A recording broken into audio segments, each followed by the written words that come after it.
Hi రాజు గారు. Hello అండి. So చూద్దామే ఏం మెయిల్ వచ్చిందో ఈ రోజు మనకి. ఓకే అండి. ఓకే, సో వాణి గారు మెయిల్ చేశారు.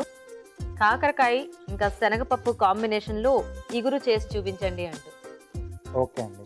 అంటే చాలా తక్కువ చేసుకుంటారు అంటే శనగపప్పు కాంబినేషన్ అవును, లో. శనగపప్పు జనరల్ గా ఇప్పుడు క్యాబేజ్ ఇలాంటి వాటికి ఎక్కువ వాడుతూ ఉంటారు. కానీ కాకరకాయ కాంబినేషన్ లో శనగపప్పు అంటే కొంచెం వెరైటీయే కదా. ఎస్ అండి.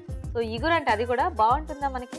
బాగానే వస్తుంది. అంటే కొంచెం శనగపప్పు కొంచెం కమ్మదనం ఉంటుంది కదండి. అవునవును. సో దానివల్ల కొంచెం దీన్ని చేదు కొంచెం తగ్గి ఓకే కాంబినేషన్ కొంచెం బాగానే ఉంటుంది. ఓకే ఓకే, మరి కాకర శనగపప్పు ఇగురు కావాల్సిన పదార్థాలు ఏంటో ఒకసారి చూద్దాం. కాకర శనగపప్పు ఇగురు తయారు చేయడానికి కావాల్సిన పదార్థాలు: కాకరకాయలు 1/2 కిలో, నానబెట్టిన శనగపప్పు 1 కప్పు, పోపు దినుసులు 1 టేబుల్ స్పూన్, కరివేపాకు 2 రెమ్మలు, తరిగిన పచ్చిమిరపకాయలు 2, ఉప్పు తగినంత, కారం తగినంత, పసుపు చిటికెడు, ధనియాల పొడి 1 టీ స్పూన్, కొత్తిమీర కొద్దిగా, నూనె 2 టేబుల్ స్పూన్లు, చింతపండు తగినంత, వెల్లుల్లి రెబ్బలు 5. కాకర శనగపప్పు ఇగురు కావాల్సిన పదార్థాలు చూసారు కదా. రాజుగారు మొదలు పెడదామా? ఓకే అండి. సో ముందుగా నేను నానబెట్టిన శనగపప్పును ఇలా పొడి పొడిగా వచ్చే విధంగా ఉడికించి పెట్టేసుకోవాలండి. ఓకే, మరి పేస్ట్ లా కాకుండా కొంచెం జస్ట్ ఆ పలుకు దీనిలాగా. అవునండి. సో అలాగే కాకరకాయలు కూడా ఇలా ముక్కలుగా కట్ చేసి పసుపు, చింతపండు, కొద్దిగా ఉప్పు వేసి ఉడికించి పెట్టేస్తాం. ఓకే, సో అలా అయితే మనకు కొంచెం ఆ చేదు కూడా తగ్గుతుంది. ఓకే, కొద్దిగా నూనె వేసుకుని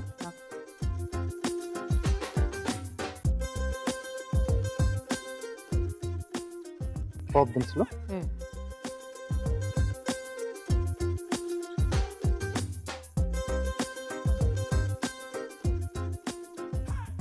సో కొద్దిగా మనకు వేగితే బాగుంటుంది ఇది. ఎందుకంటే మనకి ఈగురులో కానీ వేపుడులో కానీ కొంచెం ఫ్రై అయితే ఆ టేస్ట్ అనేది బాగుంటుంది. ఎందుకంటే ఇందులో అంటే ఎక్కువ మెత్తబడదు కాబట్టి మనకి ఆ పోపు అనేది ఆ వేగితే ఆ టేస్ట్ అనేది మనకి బాగా తెలుస్తూ ఉంటుంది. అవునండి. కొంచెం కలర్ మారుతుంది కదా. ఇప్పుడు కొద్దిగా కరివేపాకు, అలాగే పచ్చిమిరపకాయలు, వెల్లుల్లి రెబ్బలు. ఓకే, జస్ట్ ఉడికి అలా కొంచెం దంచేసి వేసుకుంటే మనకి బాగుంటుంది కదా. అవునండి. జనరల్గా ఈ శనగపప్పుతో క్యాబేజ్ ఈ టైప్లో ఇగురు ఎక్కువ చేస్తూ ఉంటారు కదా. అవునండి. సో కాకరకాయకి కూడా ఫ్లేవర్ మీరు అన్నట్టుగా కొంచెం ఆ కమ్మదనం యాడ్ అయ్యి బాగుంటుందేమో. ఎందుకంటే కాకరకాయ అనేటప్పటికి ఎంత మనం వాటిని ఏమేసి ఉడికించి ఏం చేసినా కొద్దిగా చేదు అనేది తెలుస్తూనే ఉంటుంది. సో అది కాంపెన్సేట్ చేసే విధంగా మనకి ఇంకో వెజిటేబుల్ కానీ ఇలా పప్పులు కానీ ఏమైనా ఉంటే బాగుంటుంది. అంటే మనం అంటే ముక్కు నమిలేప్పుడు కానీ అలా పెట్టుకున్నప్పుడు ఈ రెండు కూడా కలిసేసి వస్తాయి కాబట్టి ఆ చేదు తగిలినా ఇది పక్కనే తగులుతుంది కాబట్టి కొంచెం మనకి అంత ఎక్కువగా తెలియదు అనుకుంటా. అవునండి. సో ఇది కొద్దిగా వేగాలి మనకు. వెల్లుల్లి అదంతా మంచి వేగుతున్న స్మెల్ చాలా బాగుంది రాజు గారు. సో పప్పు వేగాలి కాబట్టి మేము కూడా ఒక చిట్కా చూస్తామండి. ఓకే అండి. ఓకే అండి, ఇక్కడ శనగపప్పు వేగుతూ ఉంటుంది. ఈలోగా మనం ఒక మంచి చిట్కా చూద్దాం. మీకోసం మొదటి చిట్కా: ఎసిడిటీ వల్ల ఛాతిలో మంటగా అనిపించినప్పుడు ఒక షుగర్లెస్ చ్యూయింగ్ గమ్ నవిలినట్లయితే కడుపులోంచి బయటికి తన్నుకొచ్చే యాసిడ్స్ వెనక్కి తగ్గిపోతాయి. అలాగే ఏదైనా బాగా మసాలాలతో కూడిన వంటకాలు తిన్నప్పుడు కూడా ఈ చిట్కా ప్రయత్నించవచ్చు. చిట్కా చూసారు కదండి. ఓకేనా రాజు గారు? సరిపోతుందండి. సో ఇప్పుడు రుచికి సరిపడా ఉప్పు, ఆల్రెడీ మనం కాకరకాయ ముక్కలు కూడా కొంచెం వేసుకున్నాం కాబట్టి జస్ట్ పప్పుకు సరిపడా వేసుకుంటే సరిపోతుంది కదా. కొద్దిగా కారం. ఓకే, సో ఈ శనగపప్పుతో మనం ఏది చేసుకున్నా కూడా ఇలా పప్పులుగానే ఉండేటట్టే చేసుకుంటూ ఉంటాం కదా. అవునండి. సో అలా అయితేనే బాగుంటుందేమో. ఎందుకంటే మరీ పేస్ట్ లా కాకుండా కొంచెం ఆ పప్పులు తగులుతాయి, ఉడికిస్తే అది కూడా మెత్తబడి తింటుంటే కూడా మంచి టేస్ట్ అనేది వస్తుంది కదా దానికి. అవునండి. సో దీంట్లో మనం ముందుగా ఉడికించుకున్న కాకరకాయ. కానీ ఈ కాంబినేషన్ అనేది బాగా ఐడియా వచ్చింది యాక్చువల్గా మనకి ఈమెయిల్ చేసిన వాణి గారికి. అవునండి.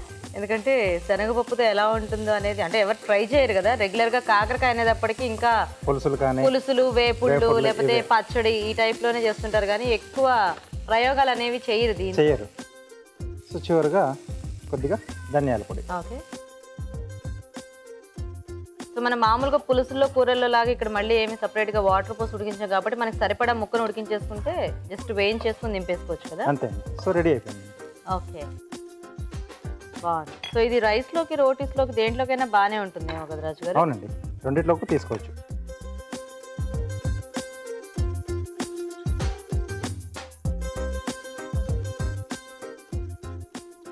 కాకరకాయని ఇష్టపడే వాళ్ళకైతే చాలా నచ్చుతుంది అనుకుంటా ఇది. యా, కొత్త వెరైటీ. కొత్త వెరైటీ కాకరకాయతో అబ్బా మంచి వెరైటీ దొరికింది అనుకుంటారు. కొద్దిగా కొత్తిమీర. ఓకే. ఓకే, కాకర శనగపప్పు ఇగురు రెడీ ఓకే, చూసారు కదండి, కాకరకాయతో ఒక కొత్త రెసిపీ కాకర శనగపప్పు ఇగురు రెడీ అయిపోయింది. మరి మేము టేస్ట్ చూసే ముందు ఈ కాకర శనగపప్పు ఇగురు తయారీ విధానం ఇంకోసారి చూద్దాం. కాకర శనగపప్పు ఇగురు తయారు చేసే విధానం: కాకరకాయ ముక్కల్లో చింతపండు, పసుపు, ఉప్పు వేసి ఉడికించి ఉంచాలి. నానబెట్టిన శనగపప్పు ఉడికించి ఉంచాలి. ఒక పాన్ లో నూనె వేసి పోపు దినుసులు, కరివేపాకు, తరిగిన పచ్చిమిరపకాయలు, వెల్లుల్లి రెబ్బలు వేసి వేయించాలి. దీనిలో ఉడికించిన శనగపప్పు, ఉప్పు, కారం, ఉడికించిన కాకరకాయ ముక్కలు, ధనియాల పొడి వేసి వేగనివ్వాలి. ఆపై కొత్తిమీరతో గార్నిష్ చేసి సర్వ్ చేసుకుంటే కాకర శనగపప్పు ఇగురు రెడీ.